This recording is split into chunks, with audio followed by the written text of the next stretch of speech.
Class 12th का हम लोग आज एक टॉपिक है मैट्रिक्स, उसको हम लोग सॉल्व करने जा रहे हैं। हेलो, मेरा नाम अभिजीत है। बूस्ट एकेडमी के थ्रू मैं ऑनलाइन एजुकेशन पढ़ा रहा हूँ, आपका एजुकेटर हूँ। मैं क्लास 12th का एक टॉपिक है आव्यू, जिसको इंग्लिश में हम लोग मैट्रिक्स बोलते हैं। बहुत अच्छा और इजी टॉपिक है, वो लेने जा रहा हूँ।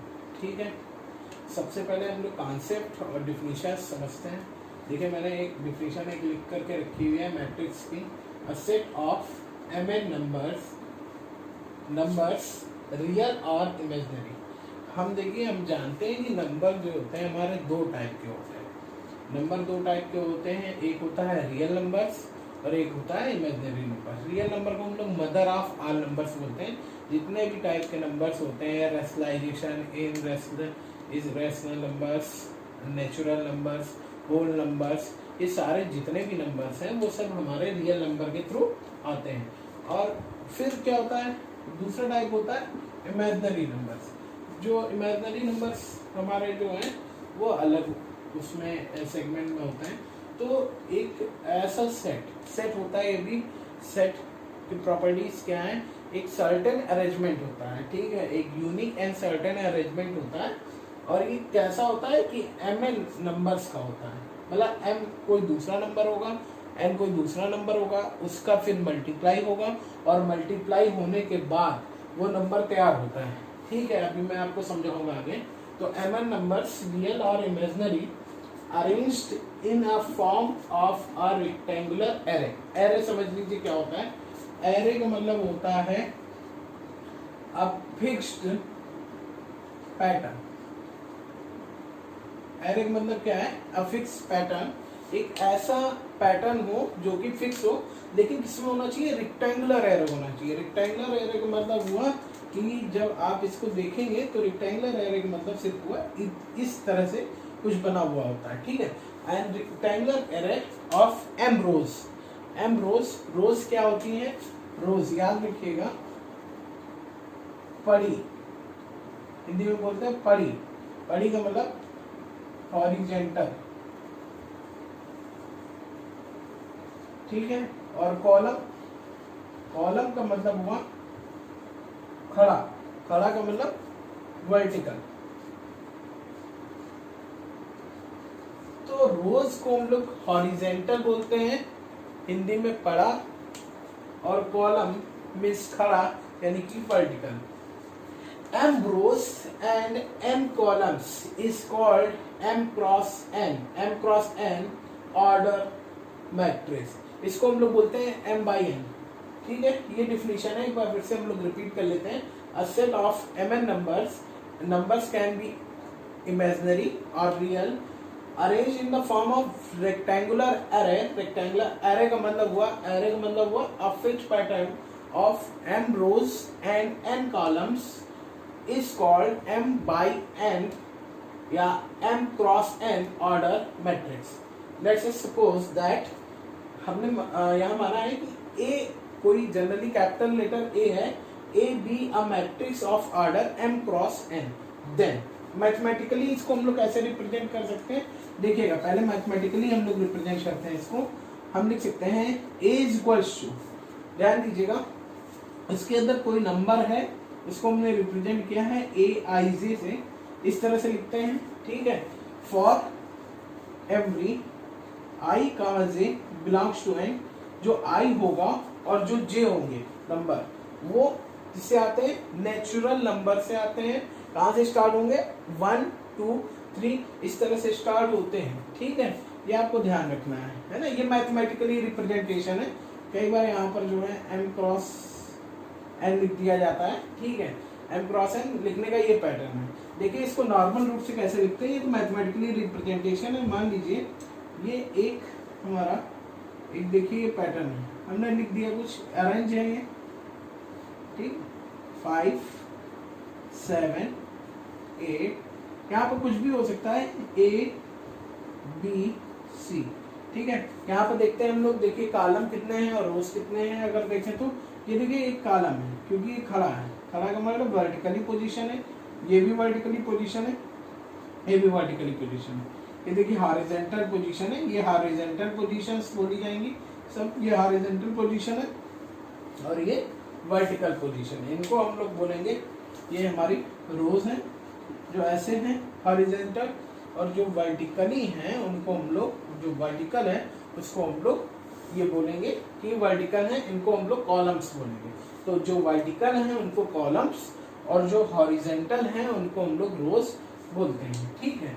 अच्छा देखिए रोज और कॉलम्स को गिनते हैं तो देखिए क्या लिखा हुआ है, देखिए एक ये रेक्टेंगुलर एरे है, ठीक है, रेक्टेंगुलर एरे है, एरे का मतलब फिक्स पैटर्न है। देखिए फिक्स पैटर्न का मतलब ये है कि एक वन प्लेस पे वन नंबर ही लाई कर रहा है और उसके बाद अनदर प्लेस है, देन अनदर प्लेस है, नीचे भी सेम इसी तरह से चल रहा है, ठीक है, एक फिक्स पैटर्न हो गया।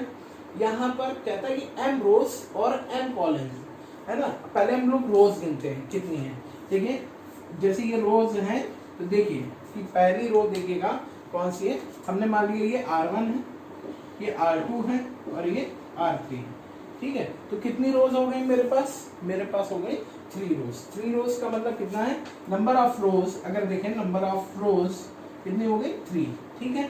तो ध्यान दीजिए यहाँ पर इसको लिखते हैं इस तरह से, पहले 3 लिख लेते हैं, ऑर्डर लिख रहा हूं मैं इसका 3, फिर क्रॉस लगाते हैं, फिर देखिए वर्टिकल कितने हैं, वर्टिकल्स मतलब कॉलम्स कितने हैं, कॉलम्स का मतलब है 1 2 3, ठीक है, 3 कॉलम्स है।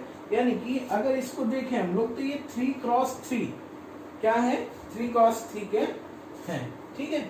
वर्टिकल्स कॉलम्स भी क्या है 3 है, यानी कि कहने का अर्थ ये है कि एक जो रेक्टेंगुलर एरे है जिसमें 3 रोज हैं और 3 वर्टिकल यानी कि कॉलम्स हैं और वो उसका पैटर्न कुछ इस तरह का है। ये जो पैटर्न हमने बना हुआ है यही हमारी क्या है, मैट्रिक्स है, ठीक है। ये चीज देखिए, ये एग्जांपल है, और भी एग्जांपल कंसीडर कर सकते हैं। ये तो 3 क्रॉस 3 की जनरली बोला जाता है, ये 3 क्रॉस 3 की मैट्रिक्स है, ठीक है। दूसरा देख लीजिए, हमने मान लिया एक मैट्रिक्स भी है, ठीक है, उसमें कोई भी पैटर्न है, मान लीजिए ए बी दिया हुआ है, 1 2 दिया हुआ है, 3 4 दिया हुआ है, ये भी एक रेक्टेंगुलर एरे है, ठीक है, मैट्रिक्स है, ठीक है। अब ये कितने ऑर्डर की मैट्रिक्स है, ठीक है। सबसे पहले हमको ये डिसाइड करना पड़ेगा, तो सबसे पहले हम लोग क्या काउंट करते हैं, सबसे पहले हम लोग काउंट करते हैं, आपको बताया है कि रोज काउंट करो सबसे पहले। तो रोज काउंट करने का मतलब है ये देखिए R1 R2 एंड R3। तो यहाँ पर नंबर ऑफ रोज कितनी है, नंबर ऑफ रोज हमारी कितनी है 3 है, ठीक है, समझ में आ रही है बात। और आगे देखिए कॉलम C1 C2, हमने 2 कॉलम है, 2 वर्टिकली कॉलम है, तो यानी कि जो नंबर ऑफ कॉलम्स हैं वो हमारे पास कितने हैं, नंबर ऑफ कॉलम 2 है। तो अगर इसका ऑर्डर देखिए, इसका ऑर्डर कितना हो जाएगा, सबसे पहले रोज देखते हैं 3 क्रॉस 2, तो ये क्या ऐसे बोला जाएगा, B is a matrix of order of 3 cross 2, ये चीज है। इसको हम 3/2 भी लिख सकते हैं, 3 क्रॉस 2 भी लिख सकते हैं। ये सब एग्जांपल है। ये यहाँ पर जो मैंने लिखा हुआ है, let be a matrix of order m cross n, then mathematically representation ये होता है, इस तरह से आपको स्टैंडर्ड नोटेशन इस तरह से करते हैं, ठीक है। यहाँ पर आपको एक चीज ध्यान देनी है कि ये जो AIJ है या 2 या 3 या 4 5 6 7 ये जितने भी चीजें लिखी हुई हैं, जो रेक्टेंगुलर एरे के अंदर हमने क्वांटिटीज लिखी हैं, नंबर लिखे हैं, वो सब जो हमारा बोला जाता है उनको हम लोग एलिमेंट्स बोलते हैं। क्या बोलते हैं, एलिमेंट्स बोलते हैं। हिंदी में हम लोग उनको अवयव बोलते हैं, अवयव, ठीक है, उनको अवयव बोलते हैं। और ये अवयव जो हम लोग बोल रहे हैं वो कौन कौन से हो सकते हैं, कुछ भी हो सकता है। यहाँ पर आपके नंबर्स भी हो सकते हैं, अल्फाबेट्स भी हो सकते हैं, और हमारा कोई वस्तु, उसका रुपीज, कोई आर्टिकल्स हो, सम आर्टिकल्स हो, वो भी हमारे हो सकते हैं। तो ये देखिए ये हमारी मैट्रिक्स की डिफिनीशन है, मैथमेटिकल रिप्रेजेंटेशन है। और ये देखिए मैंने कुछ एग्जांपल्स आपको दिए हैं। याद रखने वाली चीज क्या है, रोज हमेशा हॉरिजॉन्टल होती है और कॉलम हमेशा वर्टिकल होता है। याद करने का सबसे अच्छा तरीका होता है पड़ी रो खड़ा कॉलम, पड़ी रो खड़ा कॉलम। इस तरह से हम लोग याद करते हैं क्योंकि कंफ्यूजन हो जाती है कि क्या है। और जब हम लोग ऑर्डर ऑफ मैट्रिक्स लिखते हैं तो सबसे पहले ये याद रखिएगा कि सबसे पहले हम लोग रोज को काउंट करते हैं, फिर उसके बाद हम लोग उसके कॉलम्स को काउंट करते हैं। और लिखने का तरीका क्या है, पहले नंबर ऑफ रोज लिखेंगे, फिर उसके बाद क्या लिखेंगे, नंबर ऑफ कॉलम लिखेंगे। ये हमारी डिफिनीशन है। इसके बाद देखिए अगला टॉपिक ये है, अगला टॉपिक है सबसे पहले हम लोग टाइप ऑफ मैट्रिक्स पढ़ेंगे। क्या पढ़ेंगे, टाइप ऑफ मैट्रिक्स। तो अगला टॉपिक देखिए type of matrix.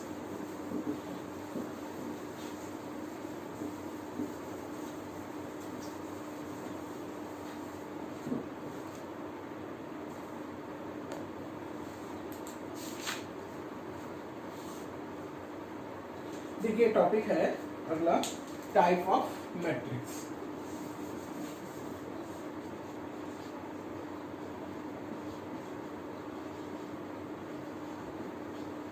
Type of matrixes, ठीक है। मैं टाइप लिखने के लिए मैं सबसे पहले यहाँ पर कुछ टाइप्स नोट करे दे रहा हूँ, ठीक है। इंपॉर्टेंट है, एक जगह नोट कर लीजिएगा आप भी, वरना ये लेक्चर्स के नोट आपको मिल जाएंगे लिंक पे, ठीक है। देखिए सबसे पहला जो टाइप है हम लोग लिख रहे हैं, पहले हम लोग टाइप लिख लेते हैं यहाँ पर। सबसे पहला horizontal matrix. Number 2 vertical matrix. Number 3 row matrix. Number 4 column matrix.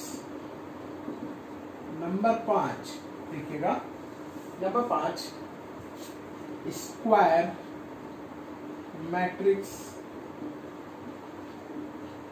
ठीक है। नंबर 6 आइडेंटिटी और यूनिट मैट्रिक्स, ठीक है। ये कुछ मैट्रिक्स हैं। इसके अलावा देखते हैं हम लोग, इसके अलावा और भी मैट्रिक्स हैं, देखिएगा। 7 नंबर डायगोनल मैट्रिक्स। सारी मैट्रिक्स मैं लिख रहा हूँ, अभी नाम लिख रहा हूँ, फिर मैं इनकी बारी बारी से प्रॉपर्टीज आपको मैं बताऊंगा, ठीक है। Triangular matrix. ट्रायंगुलर मैट्रिक्स के 2 पार्ट होते हैं, एक होता है upper triangular matrix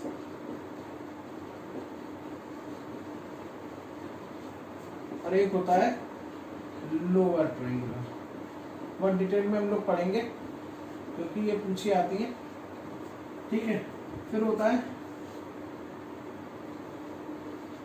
symmetric matrix. फिर होता है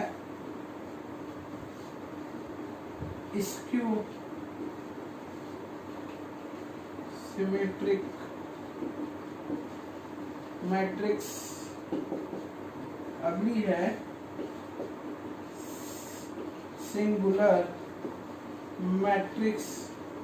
उसके बाद है नॉन सिंगुलर मैट्रिक्स।